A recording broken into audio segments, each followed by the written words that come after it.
अस्सलाम वालेकुम friends, welcome back to Top Smarties. Drama serial Girhein, जहां पर वजाहत निम्रा की वजह से काफ़ी परेशान है।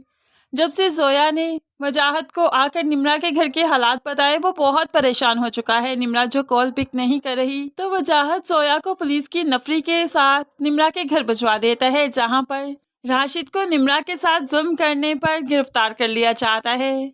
यहाँ पर तो सुरैया बेगम चीखती रही, चिल्लाती रही कि उसके बेटे को मत लेकर जाओ, लेकिन कौन सुनेगा। ऐसे में पुलिस लेकर राशिद को थाने आ गई। अब तो इस पर लंबा केस बनने वाला है। अब सुरैया बेगम क्या करे, घर का अकेला मर्द और वो भी जेल की सलाहों के पीछे। ऐसे में वो जल्दी से हाजी साहब का दरवाज़ा ही खटखटाती है, जहाँ पर सदफ अपने शोहर के साथ आई बैठी थी। फिरोज को तो पहले ही राशिद और सदफ के रिश्ते पर शक हो रहा था। ऐसे में सुरैया बेगम रोते हुए आई और हाजी साहब से कहने लगी, राशिद को पुलिस पकड़ कर ले गई, खुदा के वास्ते कुछ कीजिए। मैं अकेली औरत भला पुलिस कचहरियों में कहाँ जाऊंगी। सदफ तो एकदम से दहल कर रह गई और फिरोज सदफ की सिचुएशन को बहुत अच्छे से नोट कर रहा था। ऐसे में हाजी साहब ने तो कोई उम्मीद नहीं दिलवाई, तो सुरैया बेगम रोते हुए सदफ की तरफ अपना रुख करती है। सदफ, तुम हाजी साहब से कहो ना, तुम्हारी बात नहीं टालेंगे। देखो ना, तुम्हारे राशिद को पुलिस पकड़ कर ले गई। क्या तुम्हें अच्छा लगेगा कि राशिद जेल की सलाहों के पीछे है? पता नहीं क्या सलूक करेंगे मेरे बच्चे के साथ, उसे मारेंगे, पीटेंगे, उस पर जुल्म करेंगे। अब तो सदफ भी एकदम से डरने लगी है और फिरोज सब कुछ नोट कर रहा है। सदफ फिरोज की तरफ देखती है और फिरोज का रवैया उसे डरा देता है। ऐसे में वो भी राशिद की मदद नहीं करेगी, सुरैया बेगम की बात नहीं सुनेगी।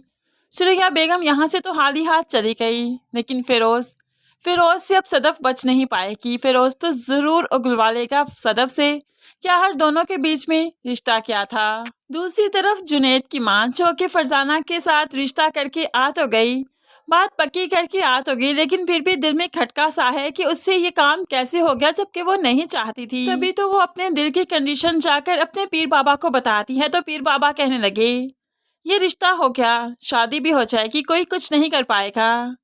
अब तो जुनैद की माँ परेशान, ऐसा क्यों कह रहे हैं, जब मैं नहीं चाहती तो भला शादी कैसी हो सकती है। तो पीर बाबा कहने लगे, आप तो रिश्ता भी करना नहीं चाहती थी, हो गया ना, डेट फाइनल हो गई और आपने खुद की, ऐसे शादी भी तो आप खुशी खुशी खुद ही करेंगी।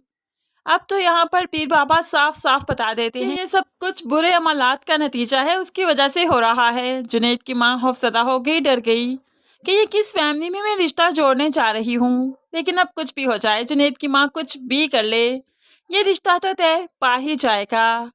उसके बाद ही पीर बाबा के जरिए अब जुनैद की माँ पर हकीकत खुलेगी कि ज़ारा भी तो इन लोगों की ही डसी हुई है।